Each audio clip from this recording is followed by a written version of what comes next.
Hello les entrepreneurs, j'espère que vous allez toutes et tous bien. Welcome back to my YouTube channel et bienvenue pour les nouveaux. Si c'est la première fois que tu tombes sur une de mes vidéos, sois le ou la bienvenue. Dans cette chaîne, on parle entrepreneuriat, projet, prise d'initiative, conseils et tout ce qui tourne autour et bien sûr sans mots compliqués. Je sais que ça fait un moment que je n'ai pas sorti de vidéo sur YouTube tout simplement parce que j'avais pas le temps. J'étais submergée par mes projets professionnels, projets personnels, mais également la fin de mon master, donc la rédaction du mémoire, la recherche d'appartements, etc. Mais là, je suis de retour avec plein d'idées en tête, du lourd et guys, stay tuned parce qu'il y a du lourd qui arrive. Bien sûr, vous connaissez la chanson, n'hésitez pas à vous abonner, à partager, à commenter, à liker, à donner la force si le contenu que je propose vous plaît et sans plus tarder, on va commencer cette vidéo. Let's go!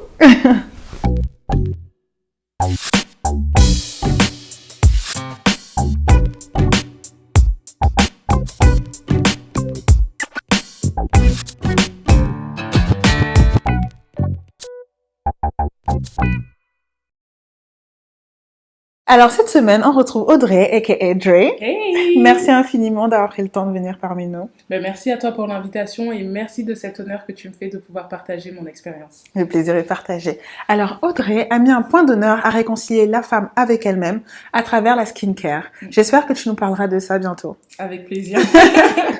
Alors qui est Audrey ou Dre?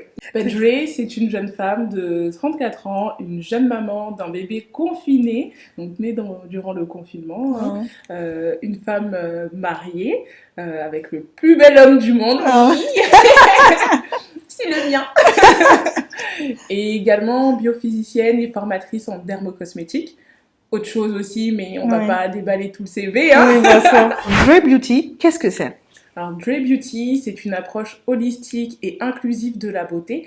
Holisme qui vient l'holisme, c'est un terme qu'on utilise en naturopathie, qui veut dire remettre au centre la personne. Donc, prendre dans son ensemble une personne, donc son hygiène de vie, son alimentation, son activité sportive, ce qu'elle utilise justement aussi pour prendre soin de sa peau, et mettre en place en fait une routine qui va lui correspondre. En gros, c'est du sur-mesure. Waouh, ça veut dire que si moi je viens te voir avec mes problèmes personnels, donc mes problèmes de la vie de tous les jours, tu vas pouvoir me donner des astuces pour ma peau. Exactement, parce qu'il faut savoir que la peau en fait est impactée par différents éléments et notamment les éléments extérieurs. Donc si tu es stressé, si tu ne fais pas une activité sportive, si tu manges pas très bien et si même au niveau des émotions tu n'es pas bien, ça va se ressentir et ça va se refléter sur ta peau. Moi mon objectif c'est de déceler tout ça et de mettre en place une routine qui va répondre exactement à tes besoins. Quel service est-ce que tu proposes? Alors, comme je te l'ai cité tout à l'heure, j'ai deux offres en fait. La première offre, donc c'est l'accompagnement sur mesure, donc sur 3 mois. Et là, on sera toi et moi collés. En tout cas, on sera toi et moi durant 3 mois où je vais analyser ta peau, comprendre les gestes que tu fais, les bons, les mauvais, ton alimentation, bref, dresser un profil de ta peau. Et en fonction de ça, je t'accompagne. On teste, on observe, on teste, on observe, on fait le bilan. Je te laisse pas seule, je suis avec toi jusqu'à ce qu'on obtienne les résultats. Ça, c'est l'offre principale. Et ensuite, on a la seconde offre, en fait, qui va correspondre aux personnes soit qui sont déjà passées par moi, ou soit qui ont déjà une routine sur mesure, mais qui souhaitent, en fait, level up leur routine, traiter, par exemple, une problématique bien particulière, l'éclat, les taches, mais qui connaissent déjà leur type de peau. Là, je vais les voir 1 heure et on va essayer de apporter les solutions ou glow up leur routine. Donc c'est vraiment un suivi personnalisé. Totalement. Quelles ont été tes sources d'inspiration et de motivation à tes débuts? Alors je vais commencer par les sources d'inspiration. Honnêtement, moi je ne regarde pas forcément les stars, les personnes que l'on voit à la télé qui sont mises en avant, qui sont connues. Je regarde beaucoup les personnes qui m'entourent, ça peut être mes sœurs, ça peut être mes cousines, mes copines, voilà, des personnes qui sont comme nous et qui se battent en fait pour atteindre leur objectif, pour réaliser leurs rêves. Ça m'inspire en fait, ça me touche beaucoup. Et mes motivations, en fait, ma motivation première, c'est de pouvoir faire ressortir en la femme son potentiel. Parce qu'on a tendance en fait à se mettre des bâtons dans les roues. La société, les didactes de la beauté aussi nous imposent comment la beauté doit s'exprimer, comment la beauté doit être représentée, comment la beauté en fait doit, je sais pas, être rayonnée ou être mise en valeur. Et ça crée énormément de pensées limitantes, énormément de complexes chez la femme, alors qu'en réalité, on a toutes ce potentiel beauté en nous. Et ça, c'est ma motivation parce que moi-même, je suis passée par là, en fait. Avant, je ne savais pas la beauté qu'il y avait en moi. Et comme je ne savais pas la beauté qu'il y avait en moi, je ne savais pas comment prendre soin de moi. Je ne savais pas comment l'exprimer et la révéler pour que d'autres, en fait, puissent l'apprécier. Si moi, dès le départ, je ne sais pas apprécier ma beauté, je ne peux pas attendre que d'autres puissent l'accepter, en fait, ou l'apprécier. Donc, c'est ça ma motivation première. Je ne veux pas qu'une femme, en fait, se sente oh, je suis moins belle. Oh, elle est mieux, elle y arrive mieux. Non, en fait, on a tous des talents en nous, on a tous des choses, en fait, que l'on doit apprendre à connaître. Et ça commence par soi. Et c'est mon objectif, à travers justement mes coachings. Dans quelle mesure est-ce que ton parcours, mais également ton expertise en biophysique, a-t-il été bénéfique pour t'aider à devenir la femme que tu es aujourd'hui? Écoute, ça a été vraiment le parcours du combattant. Je ne vais pas définir les termes, mais vous comprendrez. En tout cas, moi, j'ai fait des études supérieures en chimie qui se sont très mal passées. J'ai vécu des choses compliquées où j'ai été exclue de l'école d'une certaine manière, alors que c'était totalement interdit en plein milieu justement de mon année scolaire. Moi, mes parents, en fait, ils m'ont pas poussée à devenir biophysicienne, puisque pour eux, il n'y avait pas de leur semblable là-bas, et donc par inquiétude et par amour également, ils voulaient me préserver et me dire de suivre plutôt une voie classique, la fonction publique. Non, ben, c'était pas ce qui battait dans mon cœur, en fait. Donc, ils n'ont pas pu me soutenir, surtout qu'en fait, ils ont la mentalité, si les profs ont décidé que, bah, c'est eux qui ont raison, c'est pas toi. Et j'ai dû me battre un petit peu seule lorsque j'ai été exclue de cette école. J'ai eu la chance en fait d'avoir à côté de moi une personne qui était dans l'enseignement et qui m'a accompagnée pour faire valoir mes droits. Mais bref, on n'a pas obtenu gain de cause. Quoique si, puisque j'ai pu réintégrer directement sans perdre de temps la dernière année de l'école par laquelle je suis passée pour devenir biophysicienne de laboratoire. Mais là-bas aussi, ça n'a pas été facile. Ça a vraiment été le parcours du combattant. Une anecdote, vu que j'ai fait un concours passerelle pour intégrer l'école, on était les 5 personnes à avoir réussi ce concours. Maintenant, cette école pouvait se faire en alternance. Au moment où, justement, les gros groupes viennent dans l'école pour pouvoir recruter les élèves, nous, alors il faut savoir que c'était beaucoup de personnes issues de l'immigration, nous n'étions pas autorisés à aller dans l'amphithéâtre. Nous n'étions pas autorisés à aller dans l'amphithéâtre pour pouvoir rencontrer justement ces grands groupes et pour pouvoir postuler et présenter en fait ce qu'on avait à offrir aux entreprises. Donc ça a été quand même des choses très choquantes. Et en parlant aujourd'hui à mon mentor, parce que j'ai un mentor qui m'accompagne dans l'entrepreneuriat, c'est lui qui a mis le doigt dessus. En fait, il m'a dit, mais ça, c'est des événements traumatisants. Traumatisant dans le parcours d'un entrepreneur, traumatisant dans le parcours d'une femme qui entreprend. Et j'ai mis du temps, en fait, à réaliser que oui, ça a été des chocs qui m'ont peut-être limité à oser entreprendre, tu vois. Voilà, pour faire court au niveau de mon parcours. Mais j'ai réussi, je suis devenue biophysicienne et même plus par la suite parce que je ne me suis pas arrêtée là. Et justement, ce parcours m'a permis en fait de faire la différence puisque moi j'avais cette double vision, cette double compétence puisque j'ai travaillé au laboratoire en contrôle qualité des matières premières et en formulation des matières qu'on utilise lorsqu'on fabrique des produits cosmétiques. Donc ma vision était très différente de ce qu'on peut retrouver par exemple chez une esthéticienne ou autre. Et puis j'ai pu aller sur le terrain directement au contact des clientes pour former les forces de vente des parapharmacies ou des concepts en fait qui lançaient aussi des marques de produits cosmétiques. Donc j'ai vraiment une vision 360 degrés du produit et d'où cette capacité à pouvoir accompagner sur mesure une personne. D'accord. Alors, tu as bien souligné tes principales difficultés au début, avant même d'être celle que tu es aujourd'hui. Ouais. Mais maintenant que tu t'es lancée, donc dans tes débuts en tant qu'entrepreneur, quels ont été donc du coup les obstacles auxquels tu as fait face? Alors moi, ça a été vraiment, parce que moi je suis une passionnée. Si tu veux, tu me mets la blouse blanche avec les lunettes, tu me mets devant, ma paillasse. Allez, je vais fabriquer. Donc je suis très tech. Vraiment, mon cœur de métier, c'est de la formulation, donc je vais vraiment être concentrée sur ça. Et je n'avais pas du tout toute la partie marketing, stratégie marketing, communication, et ça, c'est hyper important. Ton produit, il peut être le meilleur, le top du monde. Mais si personne l'entend, si personne ne voit, en fait, tu vas pas gagner d'argent. Et j'avais pas ce rapport-là, gagner de l'argent. Moi, j'étais sur mon petit bébé et tout. Ouais, on va faire ça, on va aider les femmes, on va les coacher, on va les accompagner. Mais il faut qu'on sache que tu as tout ça comme compétence. Il faut qu'on sache que tu existes. Il faut que tu te fasses connaître. Donc ça, déjà, c'était un frein pour moi parce que je ne connaissais pas du tout cet univers. Communiquer sur les réseaux sociaux, la stratégie d'influence, tout ça, je ne connaissais pas du tout. Et la deuxième chose, on parle beaucoup du réseau, on parle beaucoup du persona. Maintenant, quand dans ton réseau, il n'y a pas ton persona, c'est très difficile en fait de pouvoir adresser ton offre. Et tout ça, c'est un travail, il faut être accompagné.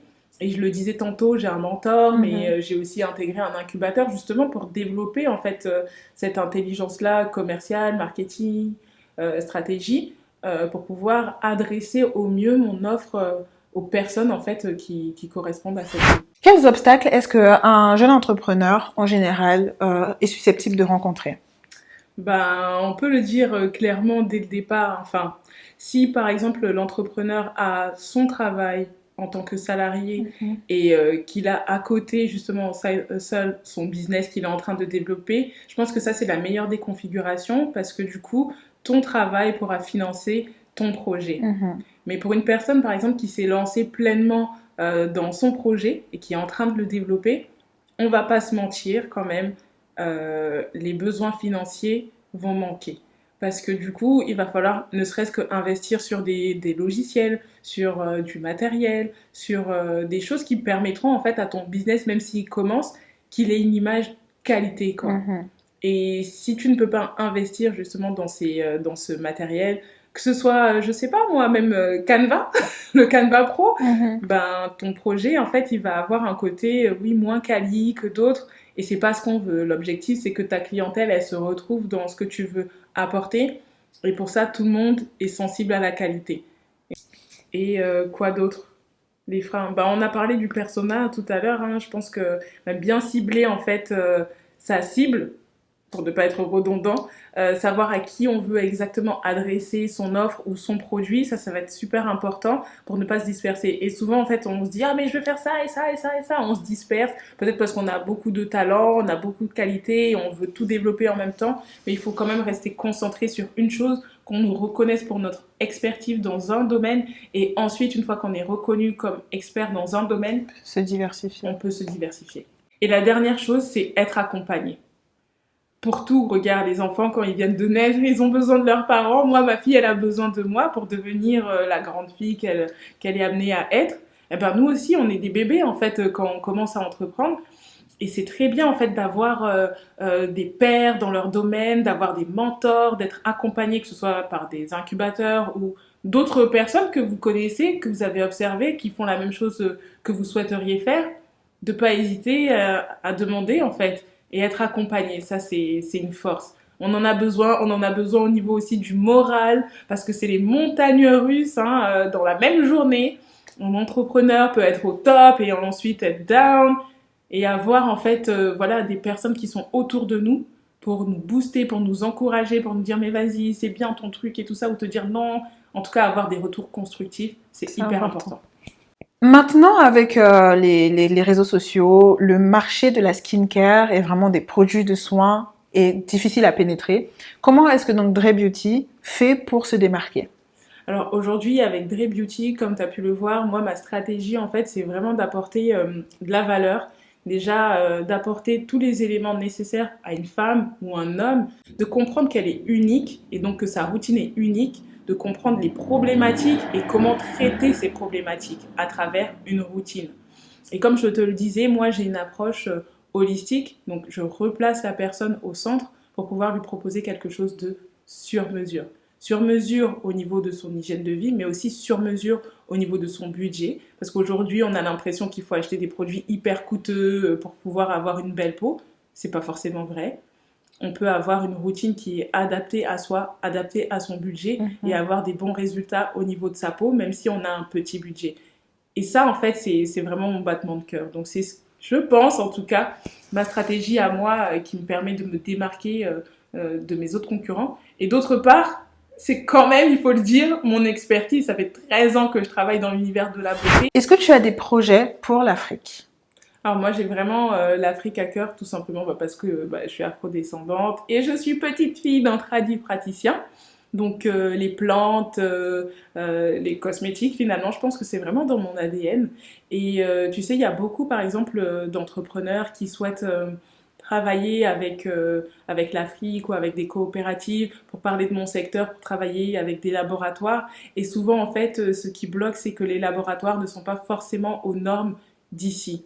Et donc moi, dans l'idée, ça serait quand même, in fine, de pouvoir aider ces laboratoires à être aux normes européennes pour pouvoir faciliter en fait les échanges avec les entrepreneurs qui sont ici, qui souhaitent valoriser leur continent. Ok. C'est très ambitieux et c'est exactement ce dont notre continent a besoin. Oui.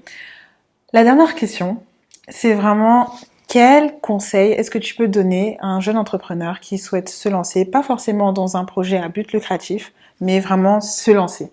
Alors le conseil que moi j'aimerais vous donner à vous qui nous regardez et qui souhaitez entreprendre, j'ai envie de vous dire allez-y.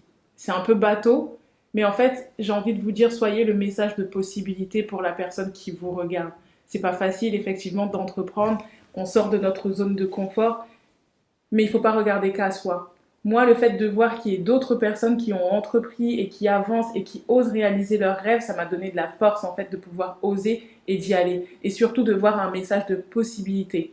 Pour en revenir à mon domaine, qui est le domaine de la beauté, ce que j'ai envie de vous dire, c'est que si nous-mêmes, on n'est pas le message de notre beauté, personne ne le sera pour nous. Donc en fait, on doit être ces modèles, on doit être ces sources d'inspiration pour les jeunes filles, pour les jeunes garçons qui nous regardent et qui arriveront demain, de leur dire c'est possible, tu peux y arriver, tu as le droit d'être toi, tu as le droit d'avoir des rêves, il va falloir se battre, mais tu peux y arriver. Donc allez-y, soyez ce message de possibilité. Et en fait, on n'échoue jamais, on ne fait qu'apprendre. C'est Nelson Mandela qui l'a dit. Donc même cette expérience, par exemple, si ça n'aboutit pas à ce que vous souhaitiez, vous aurez appris quelque chose. Et surtout, vous aurez encouragé quelqu'un derrière qui vous regarde. Donc allez-y, foncez. Et c'est vraiment sur ces très beaux mots de fin qu'on va se quitter. Merci infiniment encore une fois Audrey. Merci. C'était très enrichissant. Merci. Les amis, on se retrouve la semaine prochaine pour encore plus de conseils, plus de divertissement. J'espère que cette vidéo vous aura plu. Tu connais la chanson. Abonne-toi, partage, commente, like et voilà, donne la force si le contenu que je propose te plaît. Je vais mettre en barre de description les informations de Audrey, son site. Comme ça, vous allez pouvoir faire un tour et voilà, j'ai plus rien à rajouter. Au revoir Audrey. Merci. Bye bye. Bye. Bye bye.